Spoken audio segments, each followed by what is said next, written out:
네, 반갑습니다. 뉴스에서와는 달리 부드러운 남자 김영근입니다.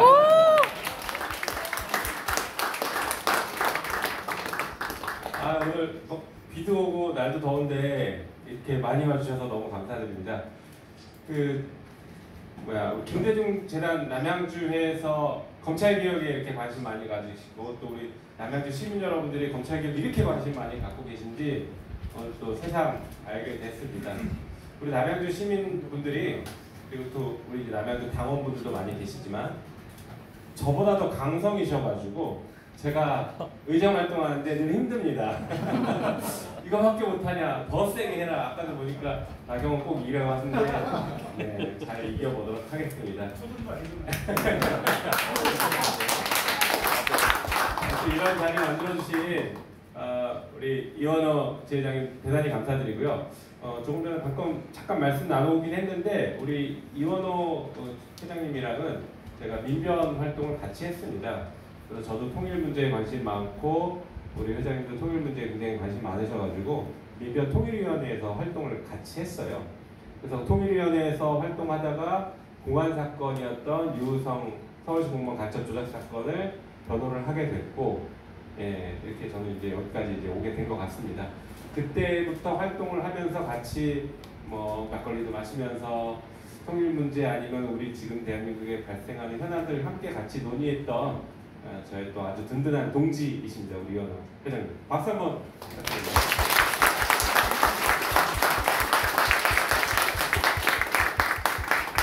그러면 이제 본격적으로 검찰개혁을 말씀을 드려야겠는데요. 저는 검찰개혁만 말씀드리려고 했는데 보니까 사법개혁 얘기도 좀 많이 나오더라고요. 그 얘기도 조금씩 해보겠습니다. 어제 청문회 혹시 보셨어요? 네. 청문회 보시면서 뭐가 기억에 남으셨는지 모르겠는데요. 사고치고. 비읍시옷. 네, 그 비읍시옷을 욕을 먹은 사람이 돼버렸습니다. 어쨌든간 어제 청문회를 이렇게 쭉 보시면서 비슷한 생각을 하셨을 것 같아요. 야, 검찰이 저 정도 수준이었어? 야, 검사들이 저 정도였어? 그리고 수사관이라는 사람들조차도 저 정도 수준이었어? 라는 것들을 국민들께서 라이브로 보신 것 같아요. 게다가 답변을 미리 준비해서 답안지 만들어가지고 오고 거기에 메모해 가면서 뭐라고 물으면 어떻게 하고 기억 안 난다라고 답변할 것까지 다 꼼꼼하게 메모를 하고 다 짜가지고 왔더라고요. 그리고 현직 검사는 나와서 거짓말 하다가 옆에 이제 조성은 대표라고 또 고발사주 고발했던 제보자 있죠. 제보자가 직접 또 그거 거짓말입니다라고 맞받아 쳐서 바보스러운 모습이 연출되고 하여튼 그런 모습들이 검찰개혁을 오랫동안 고민하고 싸워왔던 혹은 검사들의 민낯을 많이 봐왔던 분들한테는 되게 익숙한 모습이고 너무 당연한 모습인데 그래도 검찰이라는 국가기관을 신뢰했던 국민들에게는 어제 사실 되게 충격적인 그런 모습들이었을 거라고 생각됩니다. 우리가 지난번 최혜병 특검법 입법청문회 할 때 군인들, 별단 군인들이, 장성들이 얼마나 한심한 생각을 했었는지를 또 깨달았지 않습니까? 그래서 대한민국이 참 곳곳에서 여러 가지 파열음들이 나고 문제가 많이 있었다라는 것을 이번 기회를 통해서 깨닫게 되는 것 같습니다. 그러면서 이제 검찰개혁의 필요성들은 더 높아졌던 것 같고 심지어 어떤 분들은 이런 말씀도 하시더라고요. 검찰개혁하면 검찰에 기소권 남겨두는 거 이거를 생각했는데 지금 보니 기소권도 주면 안 되겠다.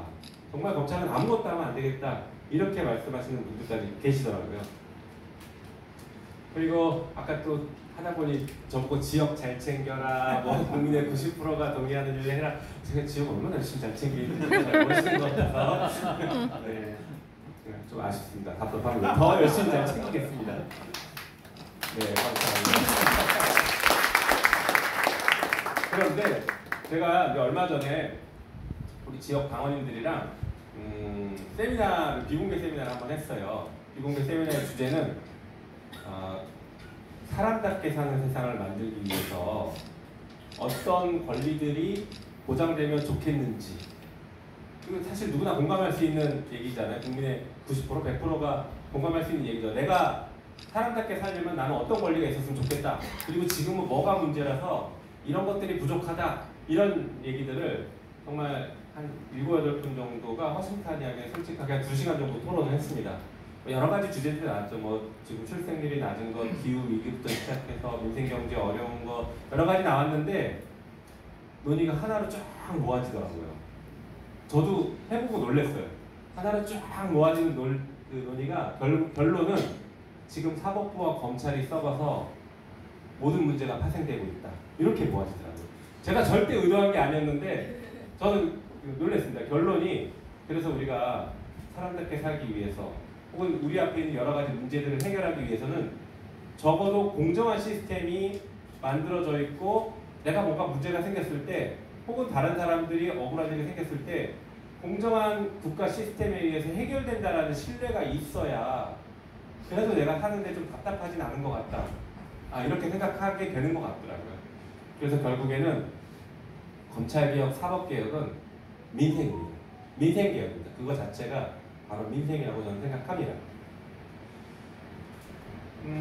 검찰개혁이 뭐 어떻게 보면 검찰개혁을 해야 되는 건 국민의 기본권을 보호한다라는 것과 검찰에게 집중된 권한을 분리해서 권력기관을 개혁한다 라는 것은 뭐 우리가 흔히 알고 있고 흔히 얘기하는 얘기입니다. 그런데 조금 더 나아가서 저는 검찰개혁은 하나의 지금 정치적 투쟁 관계까지 왔다고 생각해요. 그게 어떤 의미냐면 이미 검찰은 정치 집단이 됐어요. 서초동에 검찰당이 있는 거예요. 지난번에 윤석열이 집권했을 때 국민의힘은 여당이 아니었습니다. 그때 여당은 검찰이 여당이었습니다. 검찰당이 여당이었고 내란은 검찰당과 윤석열이 저지른 것이지 국민의힘은 하수인이었습니다. 사실은 권력의 본질은 그거였어요. 그래서 국민의힘 의원들조차도 검찰 눈치 보고 그 하부 구조에 있었습니다. 권력의 진짜 힘은 검찰에 있었어요. 그러니 우리가 국민주권 정부를 탄생시켰고 기체혁명을 통해서 내란을 종식시켜 가고 있는데 그 관점에서 본다면 검찰당을 해산시키는 게 국힘당 해산보다 검찰당을 먼저 해산시키는 게 우리가 해야 될 빛의 혁명의 완수라고 저는 생각합니다.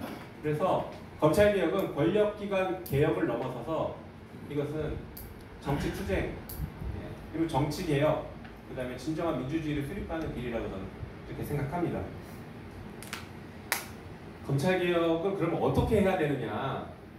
지금 뭐 여당에서 여러 가지 안이 나오고 또 법무부에서도 뭐 입장들이 나오고 있고 뭐 경우에 따라서는 국무총리나 아니면 대통령실 발로 의견들이 나오는 것 같습니다.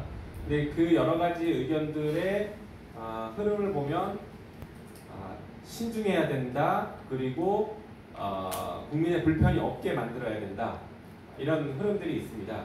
또 한편으로는 추석 전에 반드시 입법을 끝내야 된다. 검찰을 폐지해야 된다. 이런 흐름들이 있습니다.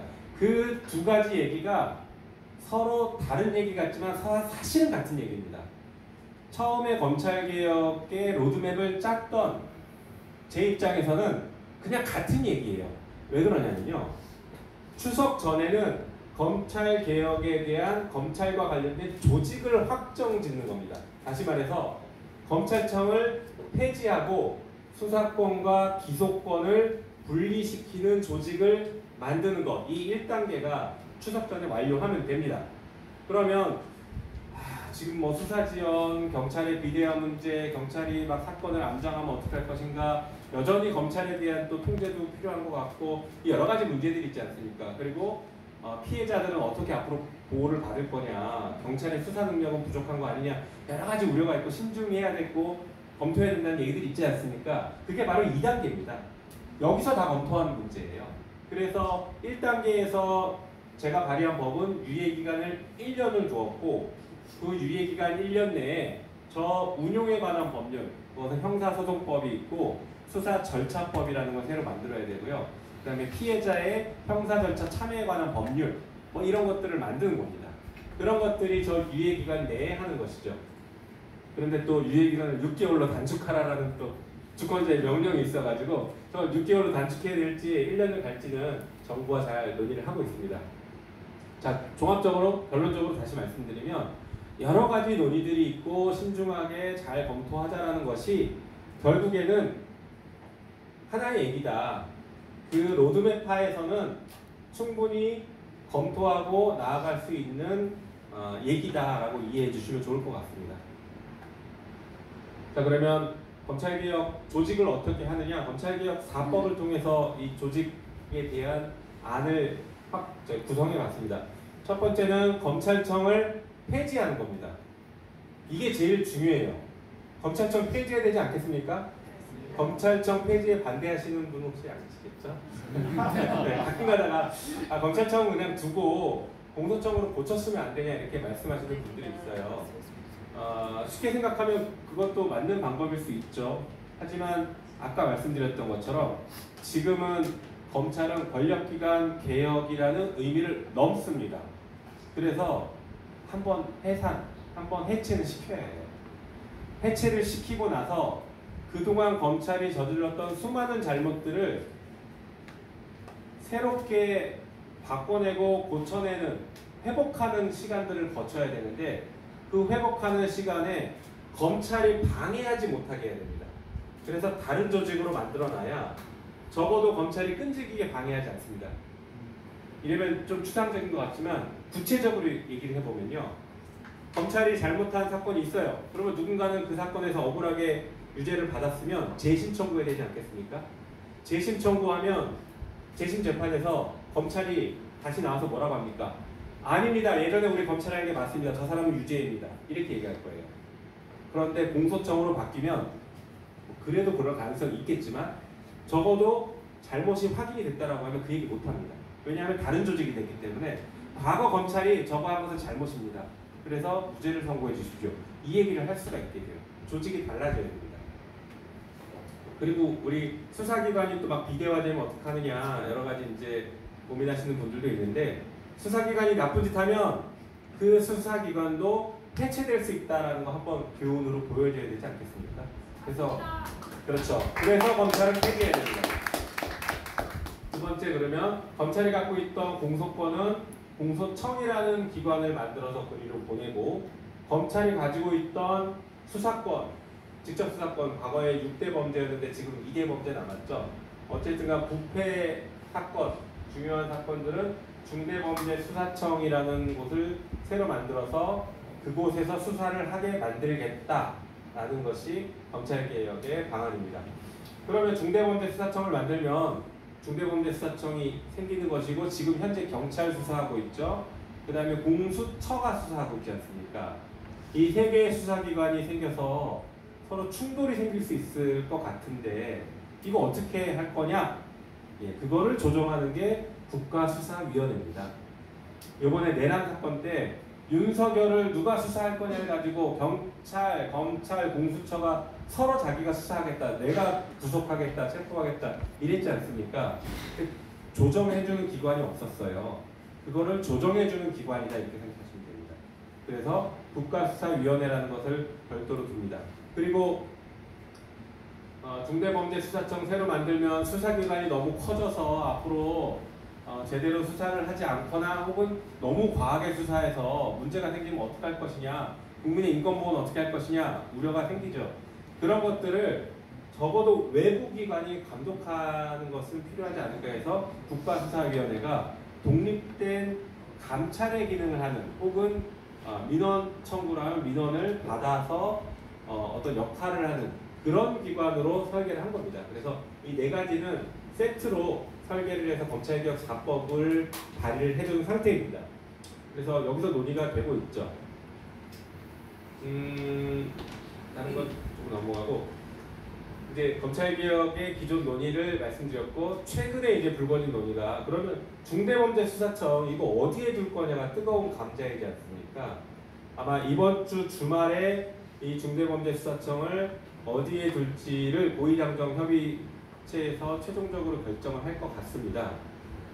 그래서 그 결정에 따라서 뭐 논의가 조금 달라질 수 있지만 그냥 지금 저의 생각을 말씀드리면, 그리고 오랫동안 검찰개혁을 같이 논의했던 사람들의 모아진 의견을 말씀드리면, 중대범죄수사청은 적어도 법무부에 두는 건 절대 안 된다 라는 것이 사실상 합의되어 있는 얘기입니다.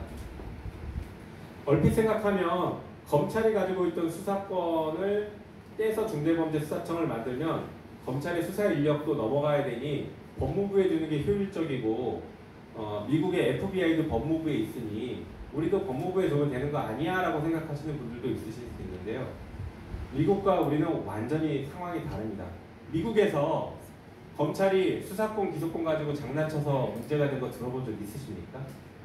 뭐 표적 수사하고 그 대선 상대방이었던 사람 끝까지 찾아가서 뭐 300건 넘게 압수수색하고 이런 거 들어본 적이 없으실 거예요.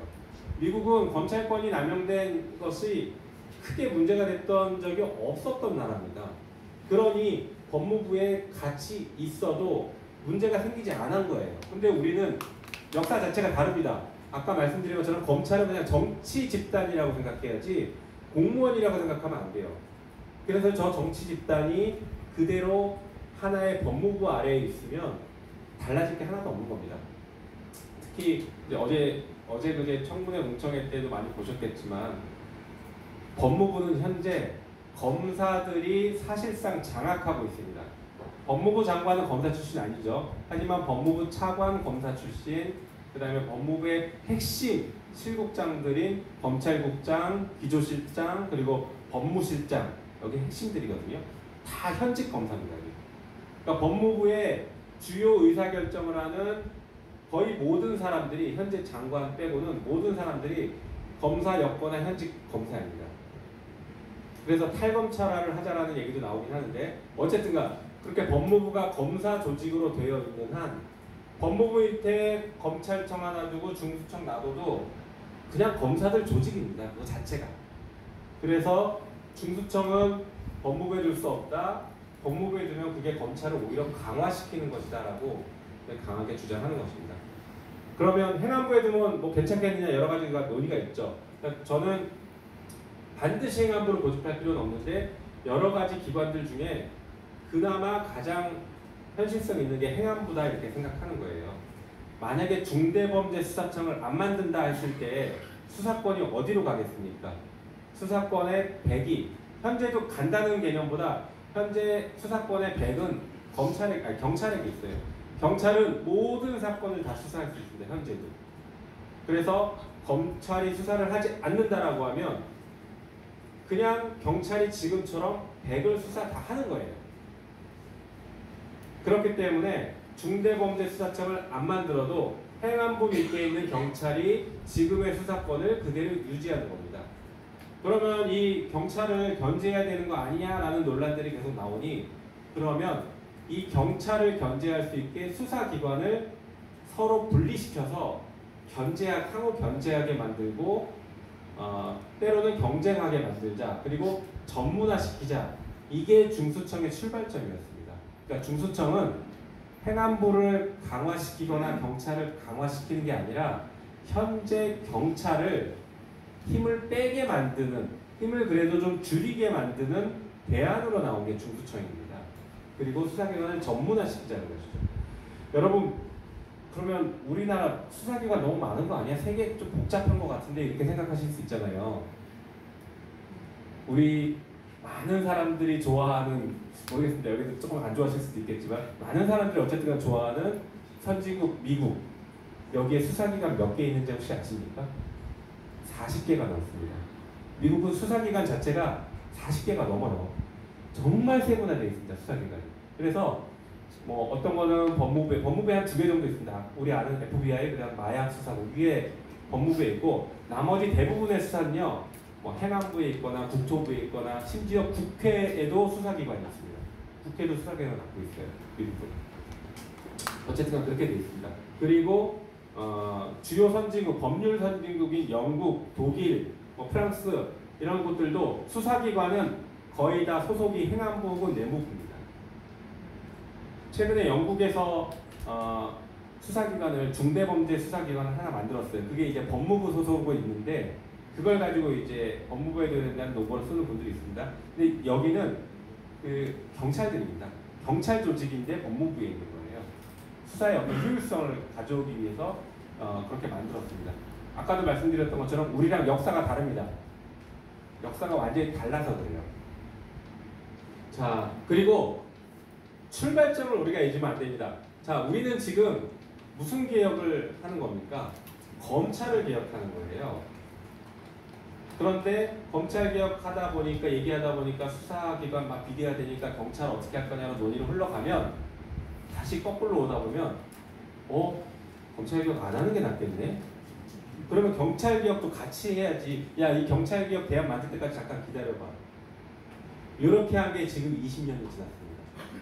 그 논의가 20년 전에도 비슷한 논의가 계속 반복됐어요. 그런데 지금도 그 논의가 반복되면서 검찰개혁의 적기를 놓쳐버릴 수가 있어서 제가 참 노심초사하고 잠을 못 잡니다. 근데 아까 다시 말씀드렸던 것처럼 출발점은 검찰개혁입니다. 우리의 출발점이 경찰개혁의 출발점이 아니에요. 하지만 경찰개혁도 같이 갑니다. 같이 가는데 이것 때문에 검찰개혁의 출발점이 확 왜곡돼 버리면 안 된다는 것을 강조드리고 싶습니다. 아무튼 자, 그래서 중수청은 행안부에 두는 안을 현재는 그 여러 단위에서 이렇게 얘기합니다. 국정기획위원회라고 아시죠? 그 이재명 정부의 그 인수위 역할을 하는 곳인데 국정기획위원회에서도 중수청은 행안부로 보낸다라는 안을 대통령께 건의하고 발표했습니다. 그리고 기존의 검찰개혁 TF, 제가 단장으로 있었던 매우 비공개 조직이었습니다. TF 단원이 몇 명인지도 언론에 알려지지 않을 만큼 비공개 조직이었고 매일 만나서 한 달 정도 회의를 했는데 거기에서도 내린 결론은 행안부다라고 결론을 내렸었습니다.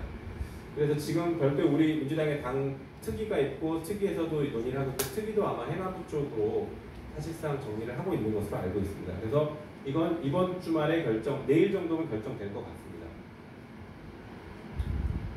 네.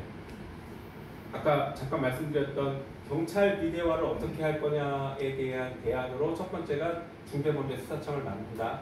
조직법을 먼저 말씀드리는 겁니다. 중대범죄수사청을 만든다와 그다음에 국가수사위원회라는 걸 두어서 경찰 그리고 수사기관의 비대화 혹은 수사기관의 잘못된 수사 이런 것들을 견제하자는 겁니다.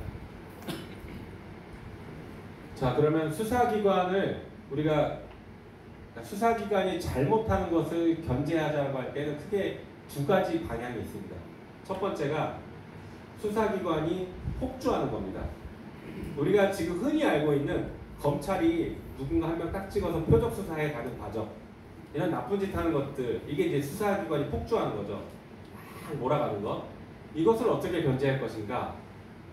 그리고 또 하나는 검찰이 김건희 봐준 것처럼 앞으로 수사기관이 누군가를 봐주면 어떻게 할 거냐, 봐주기 수사하면 어떻게 할 거냐, 이 두 가지 관점에서 어떻게 견제할지를 찾아야 됩니다. 첫 번째, 수사기관이 폭주할 때 이건 생각보다 간단합니다. 생각보다 견제하기가 우리 시스템이 잘 만들어져 있고 쉽습니다. 검찰이 다 해요. 검사들이 수사기관을 매우 강도 높게 통제합니다. 그리고 심지어 법원까지 이제 영장 발부 때문에 이거는 꼭 우리나라만이 아니라 주요 선진국도 다 이런 식으로 해요. 검사가 수사기관을 사실상 견제합니다. 통제 견제합니다. 어떻게 하느냐?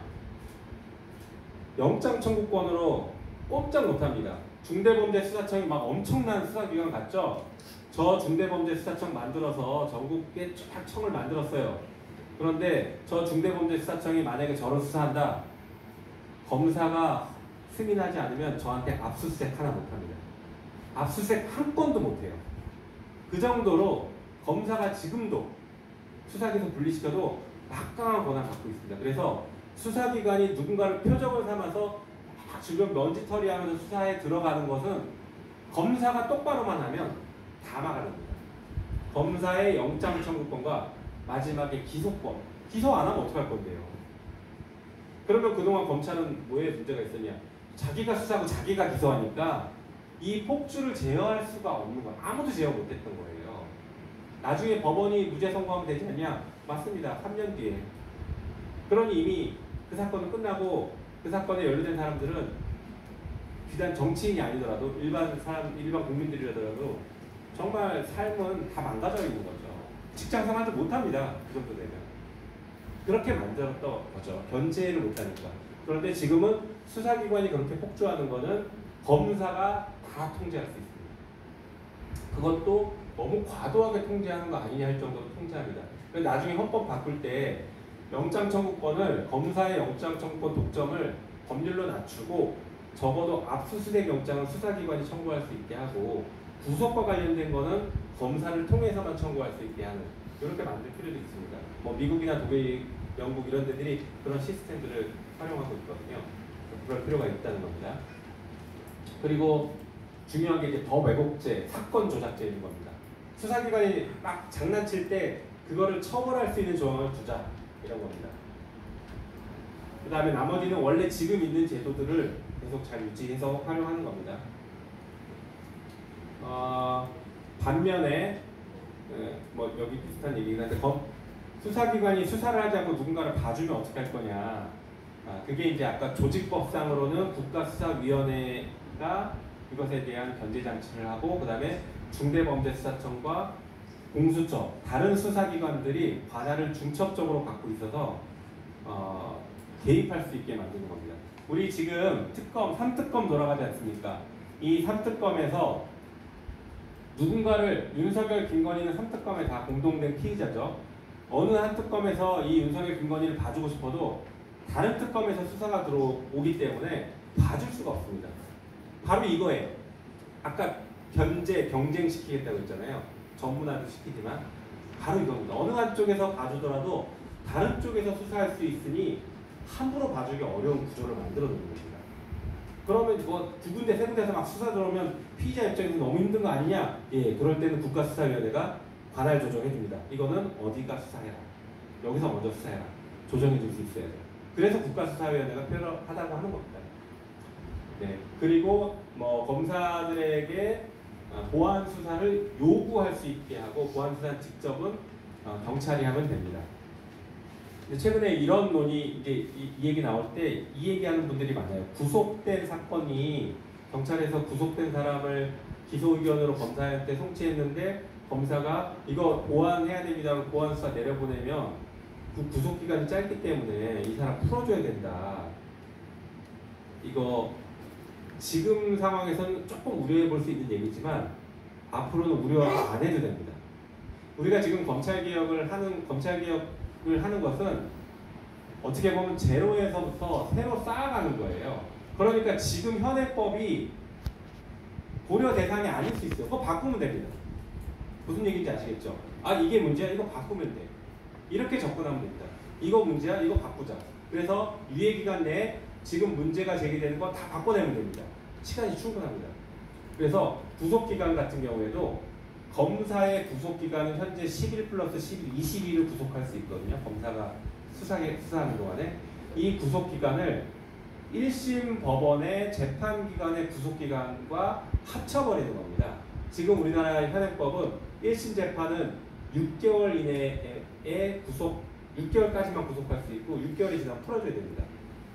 그런데 아까 검사의 구속기간을 이 6개월이랑 합친다고 했잖아요. 그러면 검사가 경우에 따라서는 10일 이내에 다 끝내서 보내면 법원은 5개월 20일을 쓸 수 있는 것이고요. 검사가 만약에 한 달을 썼다.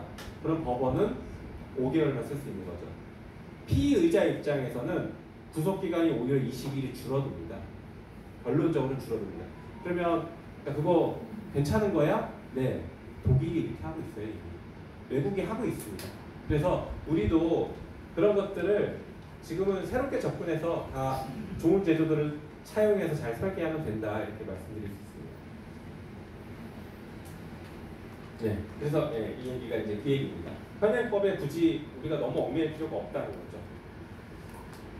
네, 그리고 검사의 수사권 관련해서 외국은 미국은 뭐 검사가 수사권이 있다더라, 독일도 수사권이 있다더라 이런 얘기들 하시잖아요. 네, 맞긴 맞는데 수사를 하지 않습니다.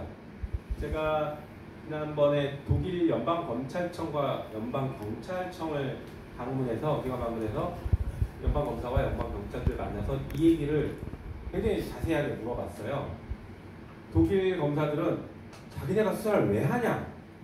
우리보다 훨씬 잘하는 수사기관이 있는데 거기에 수사를 맡기면 되지 우리가 왜 수사를 합니까? 그리고 우리 수사 인력도 없습니다. 이렇게 딱 잘라서 말하더라고요.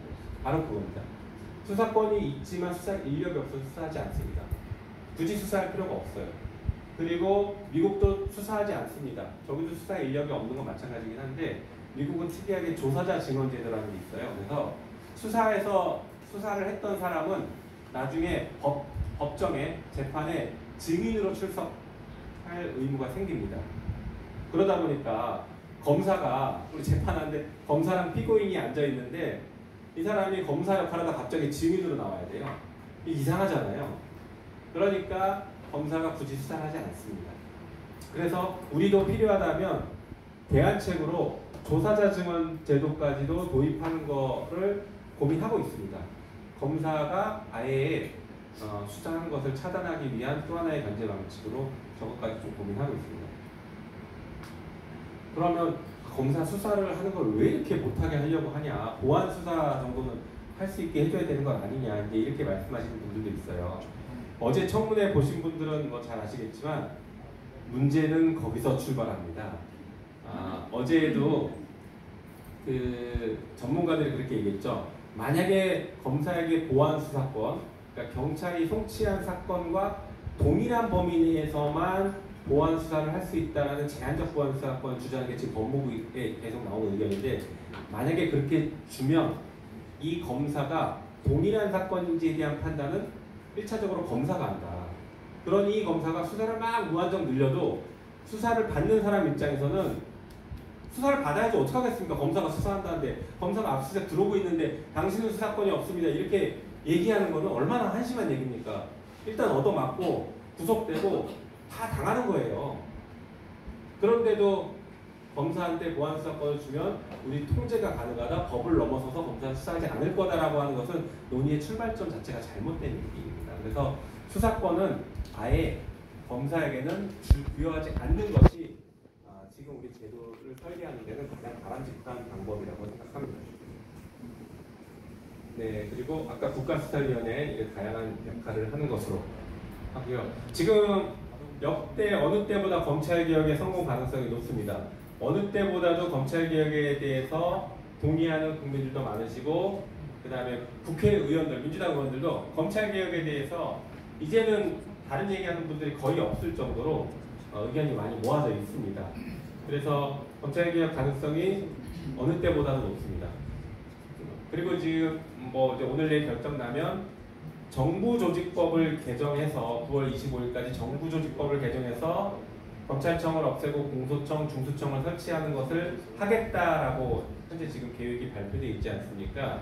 저는 거기에 더해서 검찰청 폐지법, 아까 말씀드렸던 검찰청 폐지법을 같이 통과시켜야 된다고 생각해서 그거를 지금 추진하고 있습니다. 이게 어떤 의미냐면 검찰청 폐지법은 지금 큰 쟁점이 없어요. 그냥 검찰청법을 폐지한다, 이게 법의 전부입니다.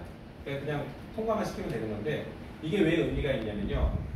정부조직법을 새로 만들면 거기에 이제 법무부 장관 밑에 소속으로 검찰청을 둔다라는 문구를 공소청을 둔다로 바꾸는 겁니다. 그리고 만약에 중수청 행안부로 가면 행안부 장관 소속으로 뭐 중대범죄수사를 위해서 중대범죄수사청을 둔다. 이렇게 딱 두 개만 바꾸는 거예요.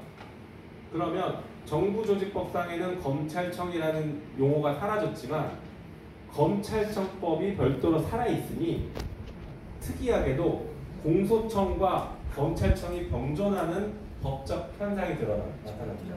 이거 이상하잖아요. 공소청도 있고 검찰청도 있고.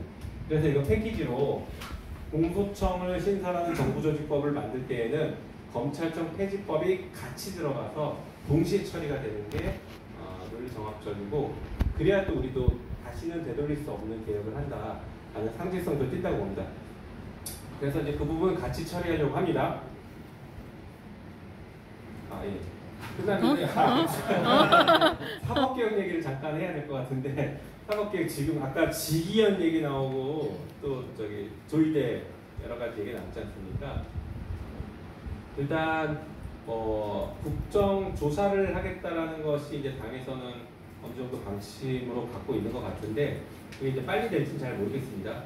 그래서 이제 제 차원에서 계속 이제 추진하고 밀어붙였던 게 뭐냐면 현재 지금 지기현 재판부가 재판을 이상하게 하고 있다라는 의심이 너무 크니 이것을 어떻게 견제할 거냐라는 관점으로 접근을 했습니다. 그래서 그저께 통과시켰던 특검법에 내란 특검법에 1심 재판을 의무 중개하는 것으로 바꿔버렸습니다.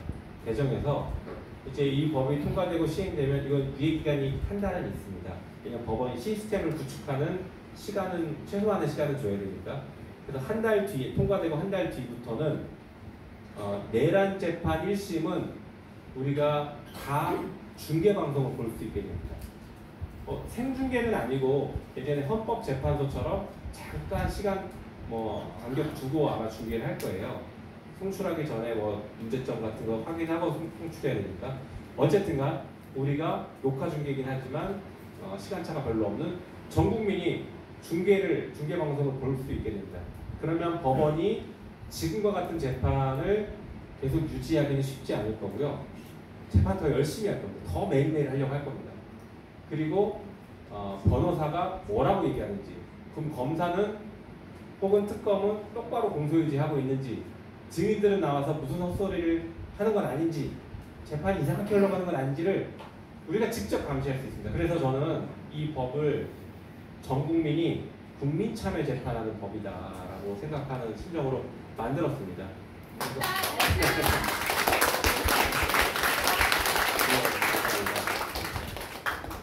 우리 지금 국민주권 정부잖아요.